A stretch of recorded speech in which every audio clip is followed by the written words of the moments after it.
Behind the locked doors of the world's closest families often lies a psychological dynamic so suffocating, it functions exactly like a cult.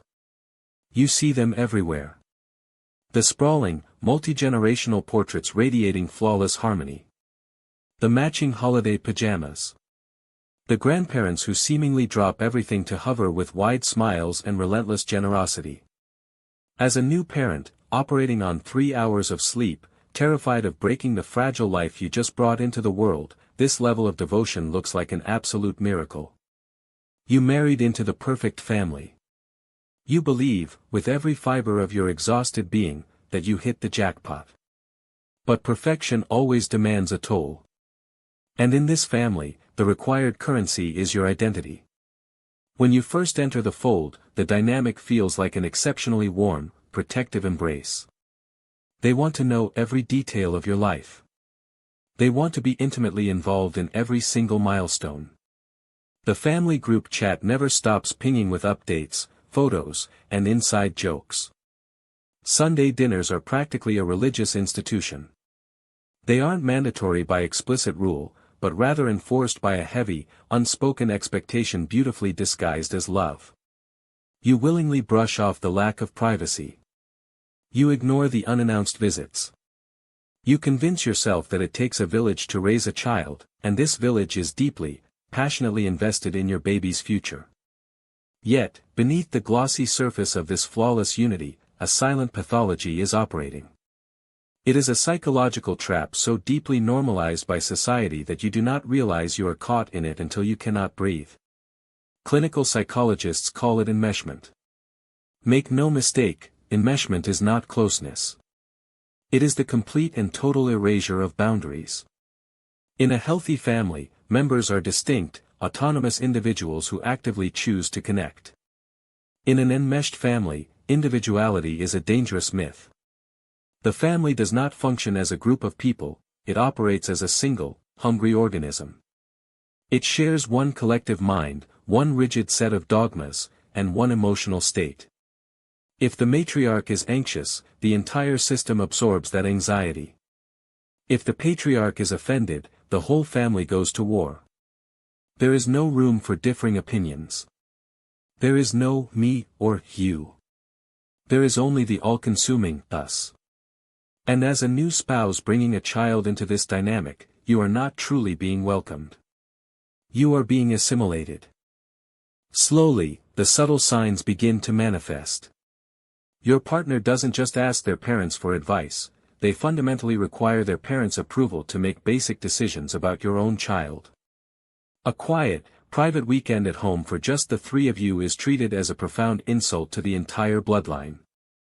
The relentless help with the new baby begins to feel less like support and more like a hostile takeover of your living room. Your personal parenting choices are gently mocked, instantly overridden, or seamlessly ignored by a grandmother who claims she simply knows best. You try to shake off the creeping sense of claustrophobia. You try to communicate your unease to your partner, attempting to carve out a tiny, sacred space that belongs only to your newly formed nuclear family. You tell yourself it's just a tight-knit family. You tell yourself you're lucky they care so much about you and your new baby. But what if that warm, protective embrace is actually the tightening grip of a psychological snare? The real horror begins the moment you try to step back. It starts with a single, deeply reasonable request. Maybe you just want to spend your baby's first Christmas morning at your own house, alone in your own living room, creating your own traditions. Maybe you ask the grandparents to text before dropping by, instead of simply materializing in your kitchen while you are exhausted and nursing.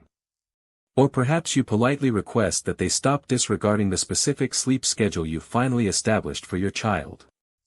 In the normal world, this is called basic communication. In a healthy relationship, your request is met with understanding, a quick apology, and an immediate behavioral adjustment. You assume that because they love you, they will respect you. You assume that reason will win the day. But you are no longer operating in the normal world. The moment the words leave your mouth, the temperature in the room instantly drops. You have inadvertently tripped the silent alarm of the enmeshed family system. To an enmeshed family, a boundary is not a healthy dividing line. It is an existential threat. This system survives on total, absolute fusion. It demands that everyone think, feel, and act as one identical, inseparable unit.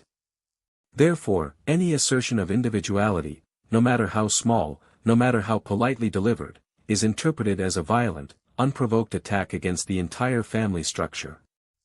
You are no longer just a tired new parent asking for a little breathing room. You are an invading virus attempting to damage the host organism. Guilt is the absolute lifeblood of this family architecture. From birth, these members are trained to believe that loving someone means never, ever telling them no. They are deeply conditioned to feel entirely responsible for each other's emotional states. If a parent is sad, it is everyone's immediate job to fix it. If a sibling is offended, the whole family must instantly go to war on their behalf. To exist in this system is to have no emotional skin. So, when you set a limit, you are not just breaking an unwritten rule. You are exposing the terrifying lack of autonomy they all secretly suffer from. And they will make you pay for it. The backlash is rarely a straightforward screaming match. Enmeshed systems do not engage in healthy, direct conflict, they engage in psychological warfare. The matriarch might suddenly burst into tears, expertly weaponizing her fragility to make you look like a cold-hearted monster. The patriarch might go completely silent, initiating a freezing withdrawal of affection that the rest of the siblings instantly mimic. The family group chat suddenly goes dead. The casual weekend invitations stop. A thick, suffocating tension wraps around every single interaction, designed to make you deeply uncomfortable in your own skin. You are left completely bewildered. You review the conversation in your head 100 times in the dark. Was I too harsh? Did I sound ungrateful? Am I actually the toxic one? The system wants you asking these questions. It requires you to doubt your own sanity. They will systematically twist your perfectly normal desire for privacy into a vicious accusation that you are actively keeping your child away from a loving, generous family. You think a simple conversation will fix it. You think logic will prevail. But in an enmeshed family, setting a boundary isn't a request for space, it is an act of absolute treason. And for treason, there must be a punishment. But you won't see the executioner coming, because they wear the face of the person you trust most. When the silent treatment begins, you naturally turn to the one person who is supposed to be your shield, your partner. You expect them to draw a line in the sand. You expect them to defend the sacred boundary around your new, fragile life. Instead, they sigh. They look away. They tell you that you are overreacting. They say, "You know how my mom is, just apologize and keep the peace." Or worse, they accuse you of tearing the family apart over absolutely nothing. This is the moment the true horror of enmeshment reveals itself. Your partner is not the co-captain of your new family. They are a deeply conditioned agent of their old one. To a child raised in an enmeshed system, separating from the parents feels like stepping out of an airlock into a cold, breathless void. They have been programmed since birth to equate independence with abandonment. They simply cannot conceive of a life outside the hive mind. And because they cannot leave the system, their only option is to force your absolute compliance. This is where the architecture of isolation is constructed. It is not built with physical walls or visible chains. It is built with 1,000 tiny, reasonable-sounding cuts designed to slowly sever your ties to the outside world. First, they target your support network. Your friendships are subtly undermined. When you make plans to see old friends, the family swoops in with weaponized guilt. "Why would you take the baby to a noisy restaurant when we are right here?" Or, "Your single friends just don't understand what it's like to be a parent." We do. Over time, the constant friction makes leaving the house an exhausting negotiation.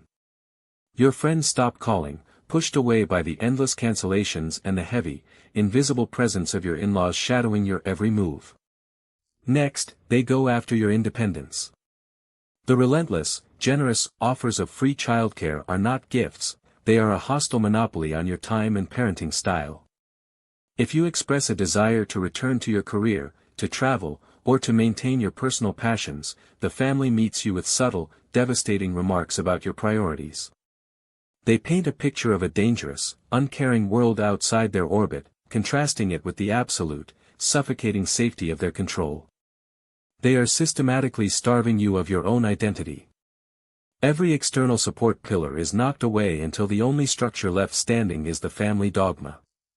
They create a closed-loop reality where they are the only ones who truly love you, the only ones who truly care about your child, and the only ones equipped to help you survive. If you try to point out how unhealthy this is, you are treated as hysterical. You are pathologized. You are the problem. The sheer weight of their unified reality crushes your individual perception. You stop fighting the unannounced visits. You start apologizing for boundaries you had every right to set.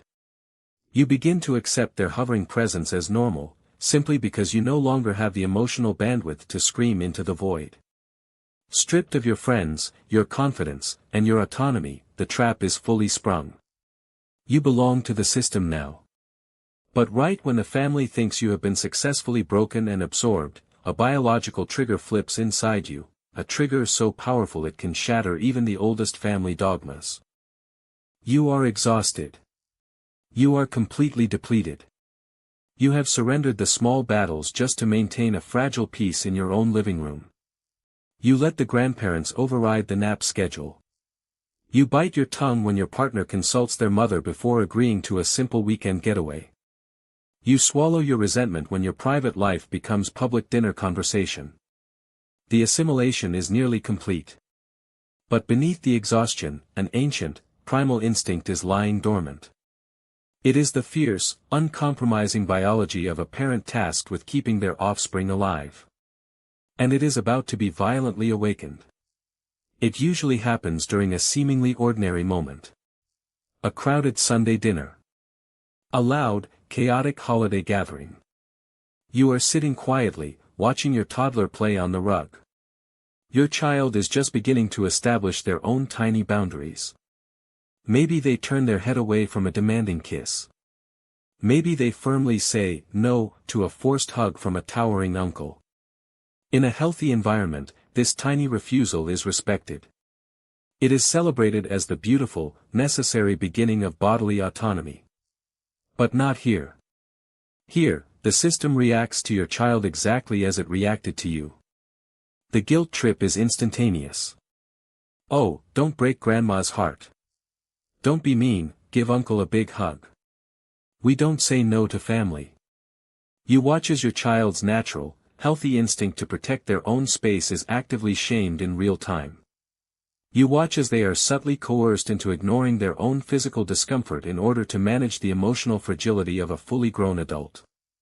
Suddenly, the fog clears.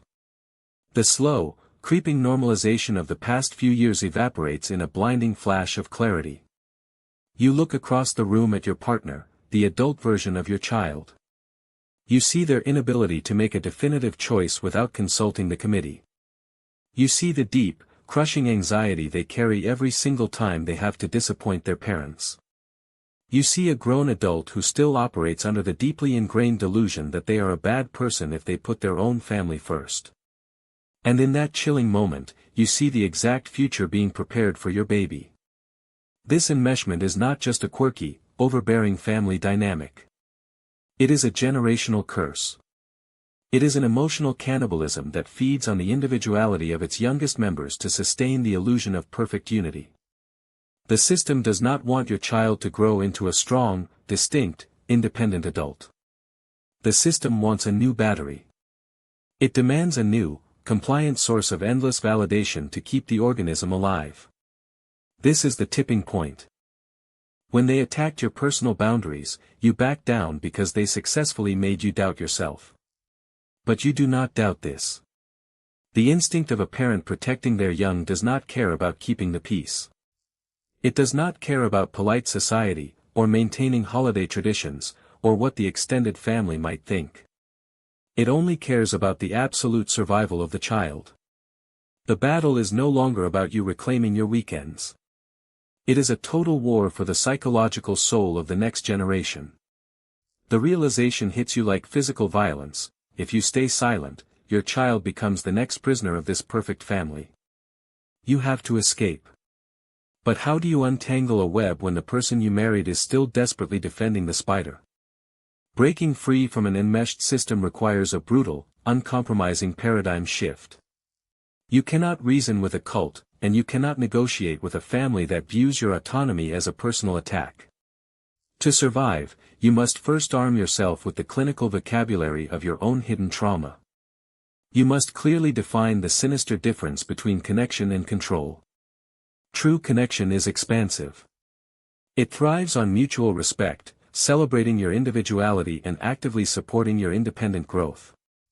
It allows for physical and emotional distance without the threat of abandonment. Control, beautifully disguised as closeness, is entirely suffocating. It weaponizes guilt, demands total conformity, and requires you to shrink yourself to fit into a pre-assigned, immovable role. This is not love. This is coercive control. Once you name the trauma, the deprogramming begins. Your first actionable step is to stop waiting for their permission to exist. An enmeshed family will never willingly grant you the space you need, so you must simply take it. You establish the boundary. You dictate the new rules for your household, your holidays, and your child's bodily autonomy. And then, you brace for impact. Psychologists call it the extinction burst. When a toxic system realizes its old tactics of guilt and manipulation are no longer working, they do not peacefully back down, they violently escalate. The tears will flow heavier. The accusations of cruelty will grow louder. The smear campaigns within the extended family will become vicious. You must let them rage. Their profound inability to self-soothe is not your responsibility. You are not a human emotional pacifier for fully grown adults.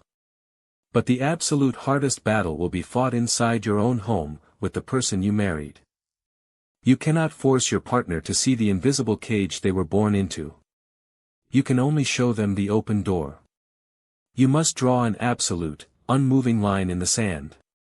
They must make the ultimate, agonizing choice between the family they came from, and the fragile new family they created. You make it devastatingly clear that you will protect your child from this psychological undertow, with or without them. This requires a terrifying level of resolve. It means grieving the deep, comforting fantasy of the perfect extended family you thought you had. It means embracing the heavy title of the villain in their twisted narrative so you can become the hero in your child's reality. It is a lonely, exhausting, and brutal extraction. But as the dust finally settles, the air in your home begins to clear. You begin to breathe. The heavy, watchful eyes of the collective organism are shut out, and your nuclear family is finally allowed to exist. You can change the locks. You can limit the visits. You can build an impenetrable fortress around your new life. But as you sit in the quiet of your own home, watching your child sleep, you have to ask yourself one final, terrifying question: are you absolutely sure you didn't bring the enmeshment in with you?